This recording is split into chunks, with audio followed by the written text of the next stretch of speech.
இப்போ Instagram open பண்ணாலே கோழி காலையும் ஆட்டு காலையும் கட் பண்ணி ப்ராத் பண்ணுறேன்னு ஃபுல்லாக அதே வீடியோஸாக வந்துட்டு இருக்கு. இப்போ வைரஸ் காய்ச்சல் சளி இருமல் நிறைய ஸ்ப்ரெட் ஆகிட்டு இருக்கிற சமயத்தில் நானே என்னோட பேஷண்ட்ஸ் கிட்ட அட்வைஸ் பண்ணுறது சிக்கன் சூப் குடிங்க, மட்டன் சூப் குடிங்க. அதில் கொலாஜன் நிறையா இருக்கு.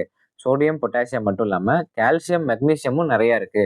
So chicken soup mutton soup ரொம்ப உடம்புக்கு நல்லது.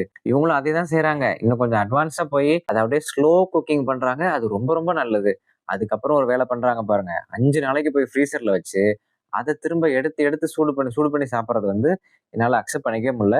மைக்ரோபயாலஜில இந்த மாரி ஃப்ரோசன் ஐட்டம்ஸ்ல வளரக்கூடிய கிருமிகள் அப்படின்னு ஒரு தனி டாபிக் இருக்கு. அதெல்லாம் என்னன்னு சொல்றேன், நோட் பண்ணிக்கங்க. லிஸ்டேரியா மோனோசைட்டோஜென்ஸ், கேம்ஃபிலோபாக்டர் ஜிஜினி, சால்மோனெல்லா இந்த 3 பாக்டீரியாவும் ஃப்ரோசன் டெம்பரேச்சர்ல நல்லா சர்வைவ் ஆயிடுமா. அதுலயும் ஸ்பெசிஃபிக்கா இந்த பிராத்ல வளர்றதுக்குன்னு ஒரு பாக்டீரியா இருக்கு. அது பேரு எஸ்செரிச்சியா கொலை O157 H57. இதான் அதோட கோட் வேர்ட்.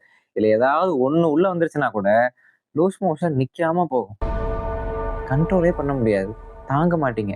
அதனால இந்த மாதிரி பிராத் செஞ்சு வீடியோஸ் போடுறதுக்கெல்லாம் ரீல்ஸுக்கு வேணா நல்லா இருக்குமே தவிர ரியல் லைஃபுக்கு நல்லாவே இருக்காது. ஃப்ரெஷ்ஷான சிக்கன், ஃப்ரெஷ்ஷான மட்டன் வாங்கி சூடா செஞ்சு அப்பப்போ சாப்பிடுங்க. ஃப்ரீசர்ல வச்சு சாப்பிட்ற பழக்கம் நம்ம ஊருக்கு வேண்டாம். ஃபாரின் கண்ட்ரீஸ்லாம் வேற வழி கிடையாது. மீன்லாம் ஃப்ரெஷ்ஷா கிடைக்காது. அதனால எல்லாத்தையுமே ஐஸ்ல வச்சு வச்சிருப்பாங்க. நமக்கு என்ன தலையெழுத்தா? ஃப்ரெஷ்ஷா கிடைக்குது, வாங்கி சந்தோஷமா சாப்பிட்டு போக வேண்டியதானே. என்ன சொல்றீங்க?